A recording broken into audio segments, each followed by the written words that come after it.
Après les EHPAD, évoquons maintenant les retraites. Le gouvernement se retrouve en position délicate au lendemain d'une mobilisation massive contre sa réforme. Oui, un record historique de manifestants qu'on ne peut ignorer et en même temps, selon la fameuse expression chère à Emmanuel Macron, en même temps, une volonté d'aller au bout de cette réforme avec la mesure phare, le report de l'âge de départ à 64 ans.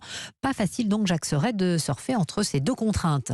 Oui, et c'est un changement de ton qui s'opère progressivement au sein de la majorité. Après avoir exprimé de la fermeté le week-end dernier, l'exécutif, face à l'ampleur de la mobilisation d'hier, tente de se montrer plus conciliant. On regarde cela avec humilité et concentration, temporise Olivier Véran en compte-rendu du Conseil des ministres. Même message cet après-midi d'Elisabeth Borne devant les sénateurs. Bien sûr, nous entendons les inquiétudes et les doutes. Nous sommes prêts à enrichir le texte et je ne doute pas que le Parlement y contribuera.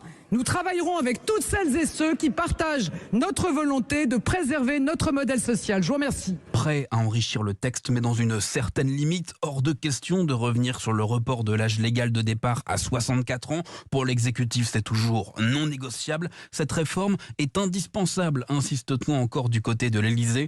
Une des rares concessions qui semble tenir la corde serait une clause de revoyure en 2027, ce qui ne devrait évidemment pas calmer la grogne sociale puisque les syndicats réclament le retrait pur et simple du texte. Des syndicats qui annoncent 2 nouvelles journées d'action, les mardis 7 et samedi 11 février. Même date pour la RATP, tandis que la CGT Cheminots et Sudrail proposent une grève les 7 et 8 février, avant éventuellement un mouvement reconductible dès la mi-février. Sachez enfin que l'examen du texte de réforme en commission s'achève ce soir et c'est quoi qu'il en soit le projet initial qui arrivera dans l'hémicycle lundi.